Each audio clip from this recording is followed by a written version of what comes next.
ಪ್ರಧಾನಿ ನರೇಂದ್ರ ಮೋದಿ ಅವರು ಈಗಾಗಲೇ ಪ್ರಸ್ತುತಪಡಿಸಿರುವ ಹಲವು ಯೋಜನೆಗಳ ಬಗ್ಗೆ ಮಾಹಿತಿ ಇರಬಹುದು. ಅದರಲ್ಲಿ ಒಂದು ಆಯುಷ್ಮಾನ್ ಭಾರತ ಯೋಜನೆ ಎಂಬ ಹೊಸ ಆರೋಗ್ಯ ರಕ್ಷಣಾ ಯೋಜನೆ. ಇದು ಎಲ್ಲರ ಗಮನ ಸೆಳೆಯುತ್ತಿದೆ. ಹೆಚ್ಚಿನವರು ಈ ಯೋಜನೆಯನ್ನ ಮೋದಿ 5 ಲಕ್ಷ ಆರೋಗ್ಯ ವಿಮಾ ಯೋಜನೆ ಅಥವಾ ಮೋದಿ ಕೇರ್ ಯೋಜನೆ ಎಂದು ಕರೆಯುತ್ತಾರೆ.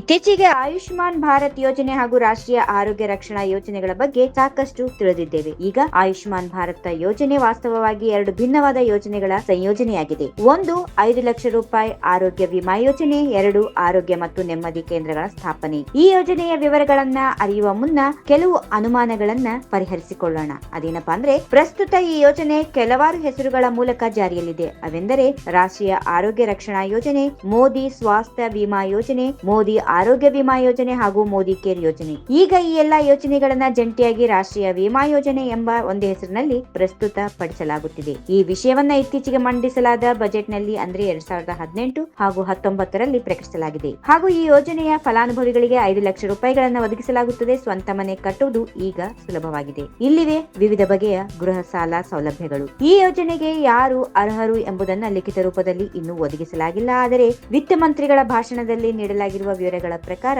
ಈ ಯೋಜನೆ ಬಡ ಕುಟುಂಬಗಳಿಗೆ ಅನ್ವಯವಾಗಲಿದ್ದು ಎಲ್ಲಾ ಬಡ ಜನತೆ ಇದರ ಪ್ರಯೋಜನ ಪಡೆಯಲಿದ್ದಾರೆ. ಅಂದ್ರೆ ಬಡತನದ ರೇಖೆಯ ಕೆಳಗೆ ಮತ್ತು ಮೇಲೆ ಇರುವ ಅಂದ್ರೆ ಎಪಿಎಲ್, ಬಿಪಿಎಲ್ ಕಾರ್ಡ್ದಾರರು ಯೋಜನೆಗೆ ಅರ್ಹರು ಎಂದು ಅರ್ಥೈಸಿಕೊಳ್ಳಬೇಕು. ಇತ್ತೀಚಿನ ಮಾಧ್ಯಮ ವರದಿಗಳ ಪ್ರಕಾರ ಈ ಯೋಜನೆ ಏಪ್ರಿಲ್ 2018ರಿಂದ ಜಾರಿಗೆ ಬರಲಿದೆ ಹಾಗೂ ಇದಕ್ಕಾಗಿ ಒಂದು ಪ್ರತ್ಯೇಕ ಅಂತರ್ಜಾಲ ತಾಣವನ್ನ ಪ್ರಾರಂಭಿಸಲಾಗುವುದು. ಈ ತಾಣದ ಮೂಲಕ ಅರ್ಹ ಕುಟುಂಬಗಳು ಯೋಜನೆಯಲ್ಲಿ ಸೇರಿಕೊಳ್ಳುವ ಮೂಲಕ ಯೋಜನೆಯ ಫಲವನ್ನ ಪಡೆಯಲು ಅರ್ಹರಾಗುತ್ತಾರೆ. ಈ ಆನ್ಲೈನ್ ಪ್ರಕ್ರಿಯೆಯಿಂದ ಕುಟುಂಬದವರಿಗೆ, ಸರ್ಕಾರಿ ಅಧಿಕಾರಿಗಳಿಗೂ ಅರ್ಜಿ ಹಾಕಲು ಮತ್ತು ಪರಿಶೀಲಿಸಲು ಸುಲಭ ಮತ್ತು ಅನುಕೂಲಕರವಾಗಲಿದೆ. ನೋಂದಣಿ ಕಾರ್ಯಕ್ರಮ ಆರಂಭವಾಗುತ್ತಿದ್ದಂತೆ ಈ ತಾಣದ ಮೂಲಕ ನಾವು ಹೆಚ್ಚಿನ ಮಾಹಿತಿ ಒದಗಿಸುತ್ತೇವೆ. ಆದರೂ ಬರಲಿರುವ ಅಂತರ್ಜಾಲ ತಾಣ ಹೆಚ್ಚು ಕಡಿಮೆ ಈ ತೆರನಾಗಿರುತ್ತದೆ ಹಾಗೂ ಅರ್ಜಿ ಸಲ್ಲಿಸುವ ಕಾರ್ಯ ಈ ರೀತಿಯಾಗಿ ಇರುತ್ತದೆ. ಅಧಿಕೃತ ತಾಣದಲ್ಲಿ ಬಳಕೆದಾರನ ನೋಂದಣಿ, ಬಳಕೆದಾರನ ವಿವರಗಳನ್ನು ಸಂಬಂಧಿತ ಕಚೇರಿಯಿಂದ ಪರಿಶೀಲನೆಯ ಬಳಿಕ ಅರ್ಜಿ ಸ್ವೀಕೃತ ಅಥವಾ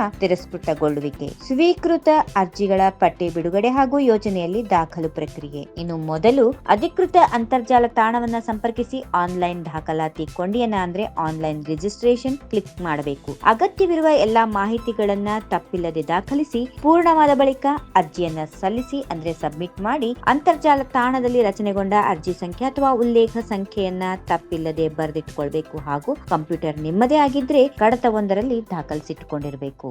ಈ ವಿಡಿಯೋ ನಿಮಗೆ ಇಷ್ಟವಾದಲ್ಲಿ ಲೈಕ್ ಮಾಡಿ, ಶೇರ್ ಮಾಡಿ, ಸಬ್ಸ್ಕ್ರೈಬ್ ಮಾಡಿ.